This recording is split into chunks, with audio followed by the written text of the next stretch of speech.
27th. We start the train again. It's Monday. Good to see you, sir. How was your weekend?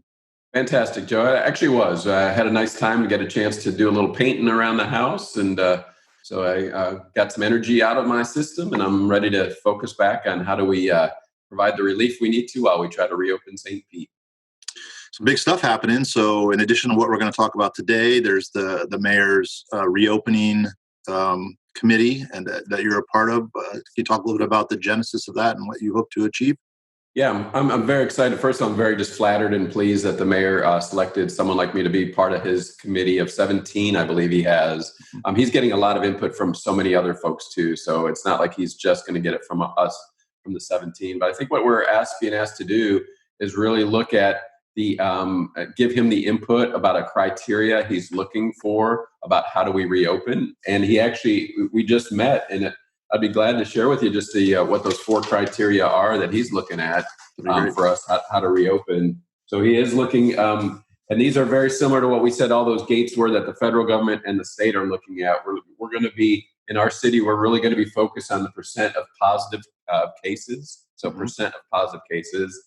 We ideally are going to ramp up testing. So we want to make sure it's just the percentage of those tests that positive, not just the total number of cases. So we're going to look at positive tests, percent of positive tests, our hospital capacity, which again is also a very important, but also in very good opportunity right now because we're not at capacity. All of our hospitals in St. Pete are doing quite well. The third one is the availability of testing and the timing to get that back. So right now, we've only tested about 1% of our community, Joe. That's not enough to really begin to say we're ready to get back out there. So how do we get to a point where we can test 1 or 2% a day? Can we get those kind of numbers going? I think that's going to be important. And the final piece is, will we have enough folks that are going to be available to do the contact tracing for us? I don't know if you saw in 60 Minutes how that works, but they did a good understanding of you just need people on the phone trying to track who else someone might have infected. So we got to get that beefed up as well. So at least now I've got 4 criteria that we're looking at that they're going to be giving us daily information on that will help us understand when we're getting closer to that reopen gate. And I think we're getting closer. We're not there yet, but we're going to get closer. The numbers are looking better every day. Wonderful. And you're also doing some stuff yourself through Grow Smart. Can you talk a little bit about that? And I guess that will lead us into bringing in our guests. Right. So what I'd love to do is, so most folks know me as the chamber guy, but we've worked on a lot of other efforts to create a lot of other organizations, and they're all focused on just economic development. So what I'm going to do today, Joe, is just I'm going to bring in our Grow Smarter and our greenhouse teams to talk about how we're excited about the new way we're going to be looking at our relief efforts going forward. So here they come now. Good deal. Hey, Kim. Hey, Jocelyn. All right. Welcome, Kim. Welcome, Jocelyn. So I was just mentioning you guys that you represent our greenhouse and our Grow Smarter efforts. But what I'd love to do first is just have our Catalyst and Chamber community get to know you better. So Kim, why don't you start off and just tell a little bit about yourself? Hi, thanks, Chris. Thanks, Joe, for having us today. I'm Kim Vogel, and I'm the co-manager of the greenhouse. Moved to St. Petersburg about 4 years ago, actually it'll be 4 years this summer, and absolutely love this community. Came from a community actually in the Midwest, Cedar Rapids, Iowa, which in 2008 had an extremely devastating flood. And because of that, have been a part of relief efforts, if you will, as well as reopening and recovery efforts in a community where as we were waiting for FEMA to show up and as we were waiting for, assistance to show up, it really was about the community who stepped forward and stepped in, really leaned into what it means to be a surviving and thriving and growing community. And I'm very proud of where I came from and the efforts that continue in Cedar Rapids, even as this pandemic is affecting them as well. So. Great. And you're one of 2 greenhouse managers, right? Can you explain a little bit how the greenhouse works for us? Yeah, absolutely. The greenhouse is a wonderful collaboration and partnership between the City of St. Petersburg and the Chamber of Commerce. And I happily and humbly represent the chamber part of the team. And we are really there working in collaboration with our city partners to make sure that small businesses get exactly what they need when they need it. We truly are the front door to all things small business in St. Pete. And that's a really exciting place to be. We offer all sorts of programming, resources, mentorship, navigation, and truly what it means to kind of take that entrepreneurial journey, whether you take it from a Main Street perspective, a sole proprietor perspective, whatever it takes. Our goal is to help people navigate their way, if you will, through the ecosystem, through the economic development ecosystem that is St. Pete, as also is the greater Tampa Bay region. Great. So, and that ecosystem is changing rapidly. So we're going to get into that in a second. But before I do, Jocelyn, welcome, and tell the audience a little bit about yourself. Thank you, Chris. So I'm the manager of Grow Smarter.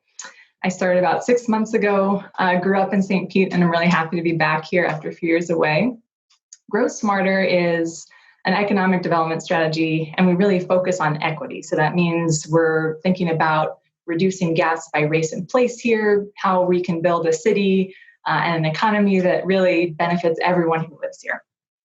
So we started as a partnership between the Chamber and the city. We now, our primary funded partner is the Foundation for Healthy St. Pete, and we are a collective impact initiative, which just means that really the power of our work comes from a network of partners, from nonprofit to private sector to government. And that's been really our strength and why we've been able to pivot. And I know we'll be talking a little bit more about that today too. Well, great. Well, welcome. And thank you both for joining me. You know, Joe, so what you have in front of you is some key parts of this entire ecosystem for how we're going to get back in business as a community.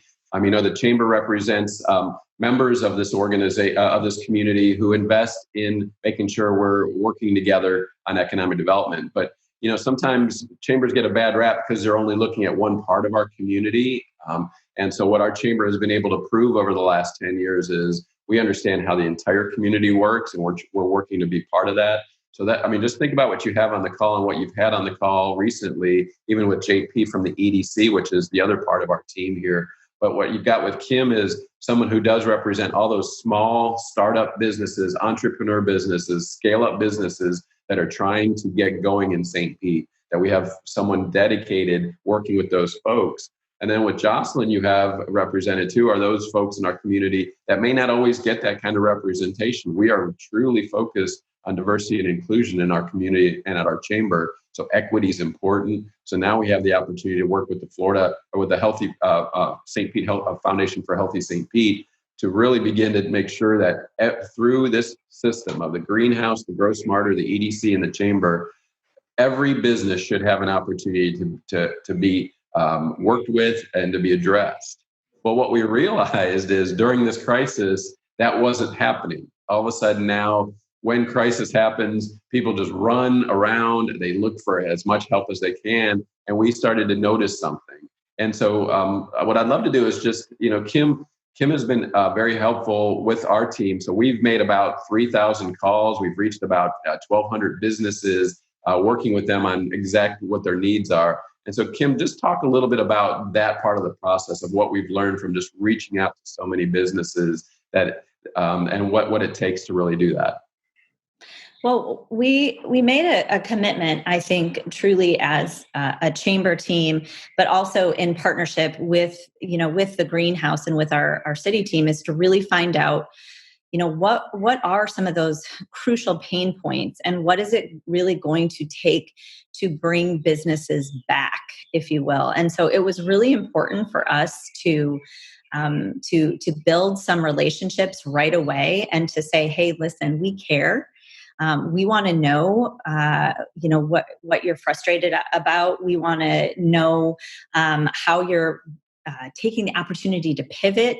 We just want you to know that we are here and that we are providing an empathetic ear, and we want to hear your stories. And I think because we took that initiative early on as a team, that folks know that they can count on us, right? That that we are saying, the city is saying very clearly, hey, we want to give our small businesses a fighting chance, right?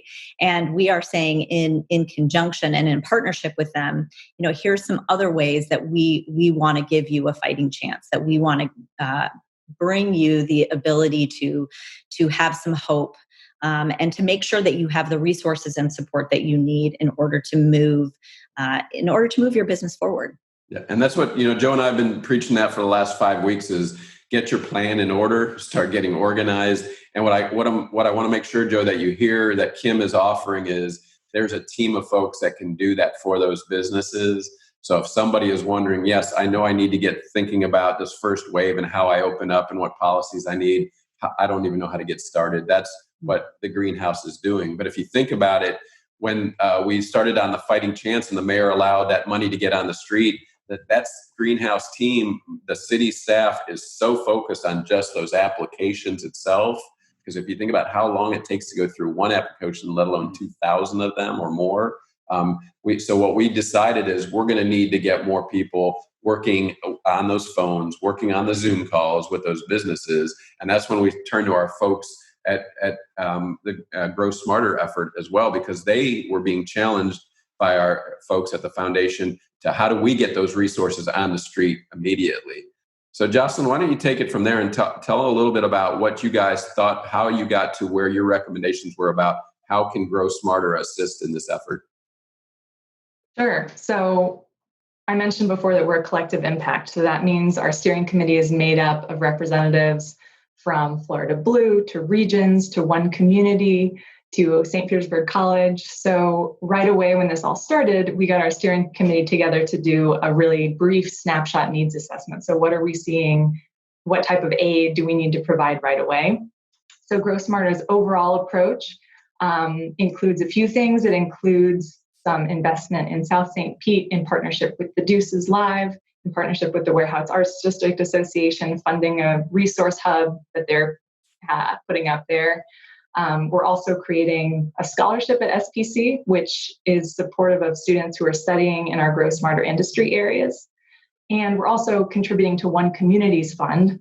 They're a really important partner to us and have gotten together quickly with really wonderful aid for the South St. Pete community as well. So we're working closely with them. And then the big piece as well is this business resiliency team that you mentioned. And so across the board, across our Grow Smarter focus areas, we really saw the need for this navigation, that small businesses needed help knowing what aid to apply for, knowing what resources are out there in the community. And so the goal of this team is really to bring the businesses to stability. And again, we're relying on our partners as we do this work. So we've been in close touch with One Community, with the Urban League. Of course, we're working with the Greenhouse, which has this great navigation kind of infrastructure already set up. Great. And both of you guys have navigation experience as well, right? So just tell a little bit about that part of it and what model you guys are kind of building off of. Sure. So I was a healthcare navigator in New York City for several years, basically addressing social determinants of health. So helping patients get aid in the, part of their life that the doctor couldn't address. So it involved, a lot of resource connections. It involved follow-up. And I think what was great for me about that experience, and one of the things we're trying to replicate, is that you not only help the individual, the business, but you learn what they need, you learn the pattern of those needs, and then you learn whether and how they're able to access the resources. Right. So I think that's important. So, Joe, I don't know anywhere else that a city right now has built up a team now, business resiliency team made up of these navigators. And then what we've done is taken, and you have, we have 6 or 7 of those now, right? 5, 6, 7 of those now. Kim, how's that going to work? So what we are doing, and again, in partnership with Grow Smarter, just by making all of the calls that we made, we were able to really gather some great data. And that was that impact study that Grow Smarter did. And what we were really able to determine was, in starting that, we were really able to say, okay, we really need what is stability going to look like, right? Like what is that going to look like for our small businesses? And working with our wonderful dean of the business college and, working with some other business leaders, putting together what those metrics look like. And, not so much, how yes, we want to see revenue growth. We want the ability for businesses to be able to retain and maintain their employees and all of that kind of stuff, but can we see incremental growth? And so what the impact study gave us the opportunity to do was to start putting up these almost like red flags of these businesses where they were struggling right away to meet some of these stability metrics. And so we do believe that we're pinpointing some of those businesses right now that they had to close right away. They didn't have a choice just because of the different requirements and all of those kind of things. So what are the things that we can do based on our stability metrics to bring them back, right? To bring them back to open, to provide that opportunity for stability. And that's truly how we're approaching this whole thing is that we're looking at the city in totality. Again, as Jocelyn said, the greenhouse has an active navigator team. Our city part of our team just happens to be really focused on fighting chance.